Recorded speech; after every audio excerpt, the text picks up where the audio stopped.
Google account মানে Gmail অ্যাকাউন্টের password ভুলে গেলে কিভাবে খুব সহজেই আপনি আপনার ফোন থেকে বের করবেন। এর আগে ফেসবুকের পাসওয়ার্ড কিভাবে বের করা যায় সেটা নিয়ে অসংখ্য ভিডিও আপনারা হয়তো দেখেছেন, কিন্তু জিমেল অ্যাকাউন্টের পাসওয়ার্ড ভুলে গেলে কিভাবে বের করতে হয় সেটা আজকে আপনাদেরকে দেখাবো।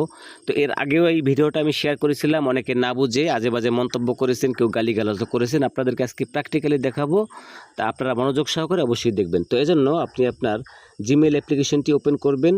উপরের দিকে দেখেন প্রোফাইল আইকন, এখানে টাচ করবেন। তারপরে গুগল অ্যাকাউন্টে টাচ করে এই পাশে স্ক্রল করে দেখবেন সিকিউরিটি, এখানে টাচ করবেন। তারপরে নিচের দিকে দেখেন পাসওয়ার্ড ম্যানেজার, এখানে টাচ করবেন। তো যারা গালিগালাজ করবেন তারা ভালো করে দেখবেন। নিচের দিকে দেখেন একটা সার্চ পাসওয়ার্ড একটি অপশন আছে, এখানে লিখবেন গুগল।